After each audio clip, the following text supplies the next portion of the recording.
met un métal en fusion. Donc pour le bronze, la température de fusion, ça commence vers 700-800 degrés, mais la température de coulée est plus élevée. On coule aux alentours de 1200 degrés. Eh bien, il y a des oxydes qui se forment. Les oxydes, c'est un peu comme les grumeaux en cuisine, on n'en veut pas. Donc on va chercher à les faire remonter à la surface pour pouvoir les enlever. Un peu comme on chaufferait une casserole de lait pour faire remonter la peau à la surface et écrémer le lait, si on veut. D'ailleurs, on appelle cette couche le laitier. Bon, je ne sais pas qu'il y a de rapport, mais...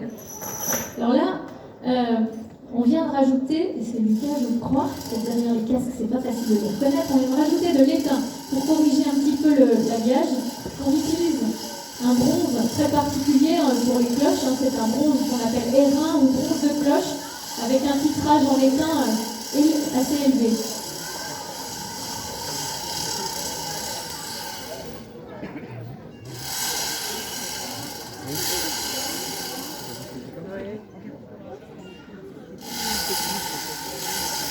Si. Oui, non, mais ça veut exactement tout ce que faut. Alors là, on a fait un premier traitement, donc après, on a corrigé l'alliage, on a rajouté de l'étain, et puis là, on a plongé dans le bronze en fusion du phosphore. Le phosphore, ça représente une petite bille de phosphore, et le phosphore a la propriété de faire remonter justement ce qu'on appelle la crasse, donc les oxydes, à la surface. Et là, ils vont mettre le gaz. Encore une fois, le but, c'est de pouvoir écrémer. Ensuite, là, on est en train de procéder au dégazage. Avec la canne, on injecte dans le bronze en fusion de l'azote, qui est un gaz plus léger que l'air, donc qui fait remonter une bulle d'air et de gaz emprisonnées dans le bronze. Si on ne dégaze pas le métal, ces bulles, elles vont rester à l'intérieur. J'aime bien prendre cette analogie parce qu'elle est parlante. Si vous prenez une bouteille de Coca-Cola, vous la mettez au congélateur. Quand vous la sortez au bout de quelques heures, elle est congelée. Et si vous la coupez en deux, à l'intérieur, vous retrouverez les bulles. Et comme j'aime à dire, Packard ne fait pas de cloches Coca-Cola. Il fait des cloches pour Coca-Cola, mais pas des cloches Coca-Cola. Donc c'est important de dégazer parce que sinon on a un métal poreux. Alors le métal poreux, quand vous allez polir la cloche, ça va faire une cloche lépreuse, c'est pas très joli. Et puis pour le son, c'est pas bon non plus. C'est pour ça qu'on procède à ce type de traitement. Donc ça fait glou-glou.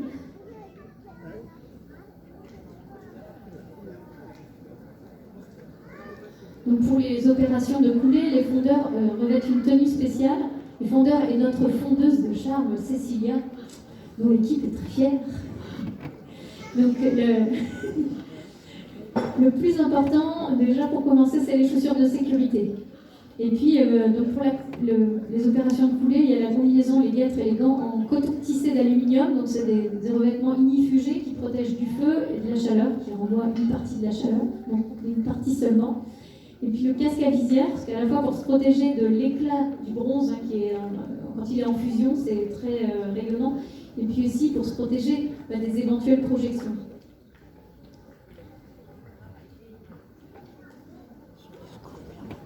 Donc, le dégazage permet d'enlever les gaz, les bulles présentes dans le bronze, et puis ça contribue aussi à faire remonter les oxydes à la surface.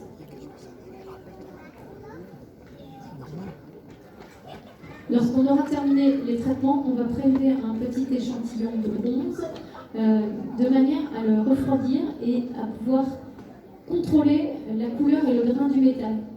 L'échantillon, je ne sais pas s'il est sur l'air de couleur, je ne le vois pas, mais peut-être qu'il est là.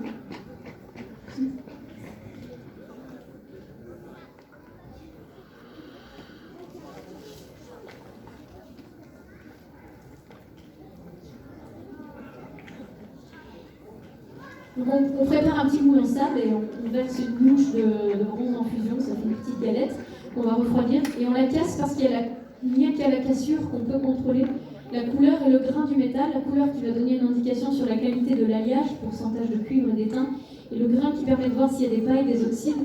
Si toutefois l'échantillon n'était pas satisfaisant, on peut toujours corriger l'alliage, rajouter de l'étain, parce que l'étain fond très vite, et puis éventuellement dégazer à nouveau ou refaire un barbotage, comme on dit.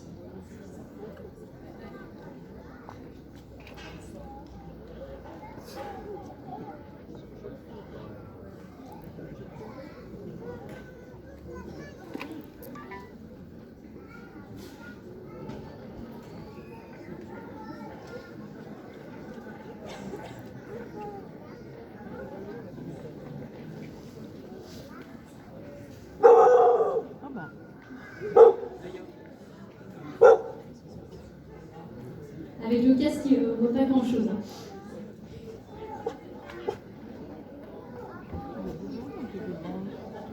Bien sûr, mais je le regarde précieusement. Un peu sombre. Et on va pouvoir procéder, pendant que l'échantillon refroidit, on va pouvoir procéder à la bénédiction du métal en fusion. La bénédiction du métal en fusion, fait partie du rituel de bénédiction des cloches. Et le rituel de bénédiction des cloches, il est calqué sur le rituel le sacrement du baptême. Et donc dans le rituel de bénédiction des cloches, il y a une partie consacrée à la bénédiction du métal en fusion. C'est une très belle et très ancienne tradition.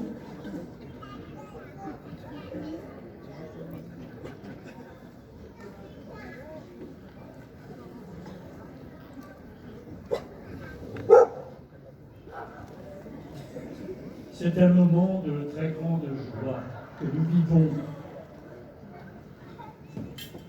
Très grande joie car nous pensons à notre Église qui aura bientôt 126 ans.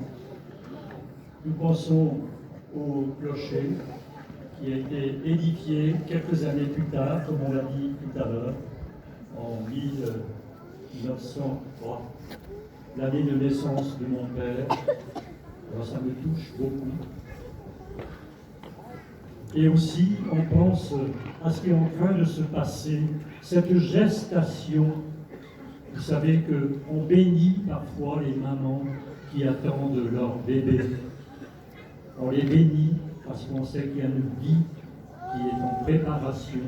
Et pour nos cloches, il en est ainsi de cette soirée magnifique que nous vivons, la fusion du bronze qui servira à partir des cloches anciennes et de nouvelles, qui servira à créer de nouvelles cloches.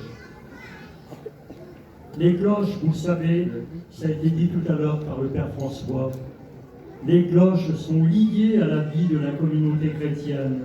Leur sonnerie marque le temps de la prière, rassemble le peuple pour les célébrations, avertit les fidèles des joies et des peines de chacun, à l'occasion des baptêmes, des mariages et des enterrements, mais aussi des événements graves qui affectent la vie de l'Église et celle de la cité.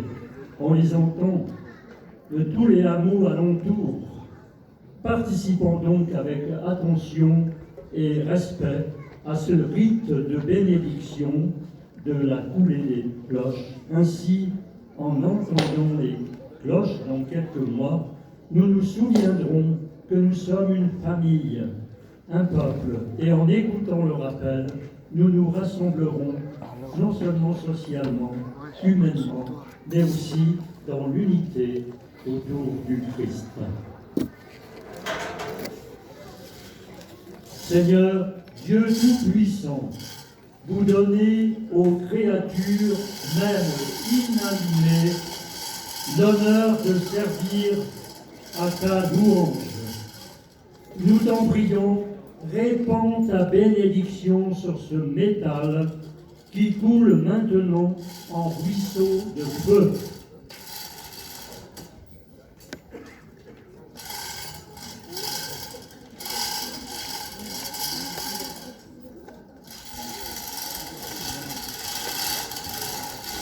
Nous chantons que tes œuvres sont belles, que tes œuvres sont grandes. Seigneur, Seigneur, tu nous combles de joie. Que tes œuvres sont belles, que tes œuvres sont grandes.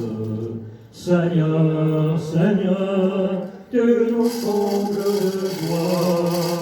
Que tes œuvres sont belles, que tes œuvres sont grandes.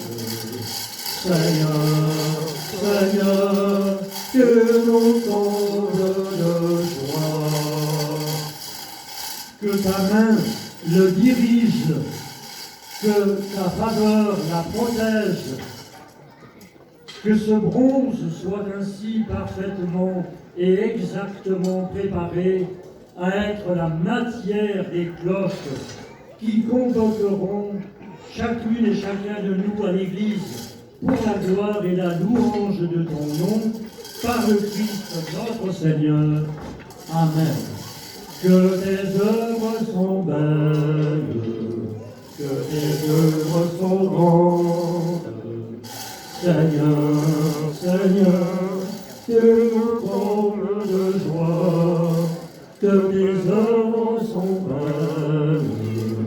que tes œuvres sont grandes. Seigneur, Seigneur, tu nous combles de toi.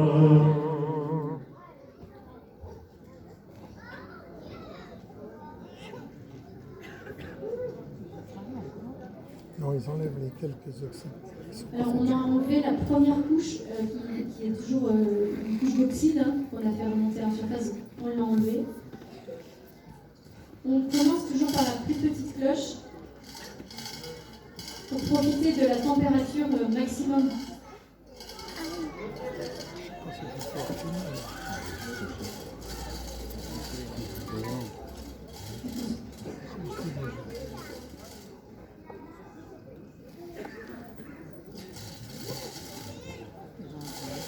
Donc, quand le bronze en fusion rentre dans le moule, il prend la place laissée par ce qu'on appelle la fausse cloche, qui est le moule intermédiaire qui permet d'aménager juste le volume de la cloche. Et lorsqu'il rentre en contact avec la carapace d'argile armée de filasse de lin, eh bien, il carbonise cette carapace. Et la carbonisation de la carapace, eh bien, elle produit en fait des gaz.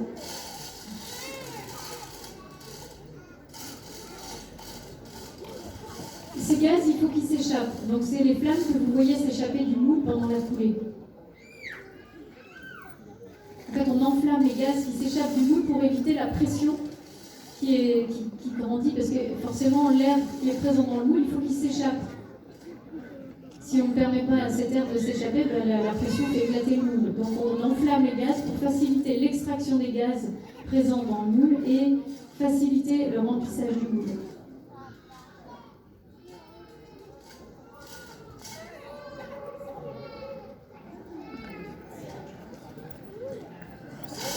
Oui, je crois qu'on peut leur dire un grand bravo.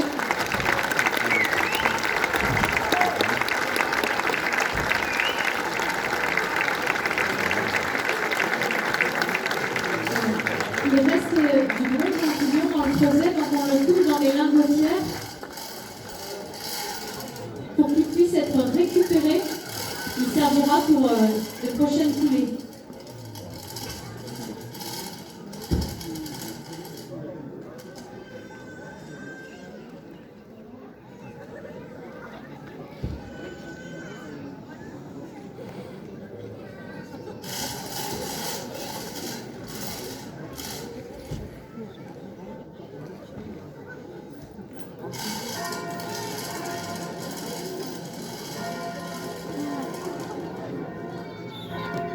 Elles saluent leur petite sœur. C'est prévu ça, je pense. Voilà, encore un grand bravo et un grand merci à la Primitive Packer.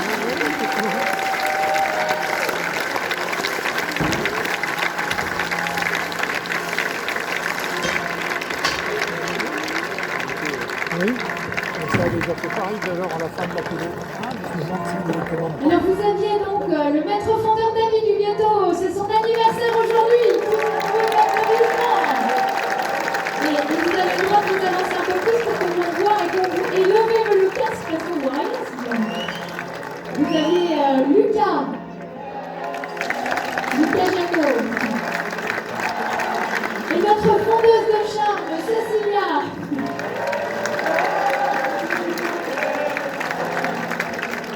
Et puis vous aviez le représentant de la 7e génération, Cyril Paccard, mon beau-frère.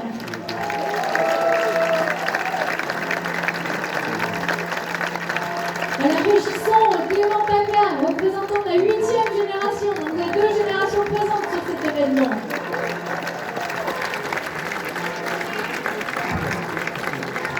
On vous remercie beaucoup. Mais on va vous donner rendez-vous demain matin, je crois, qu'il y a encore des choses qui vont se passer. Et puis, je crois que Johan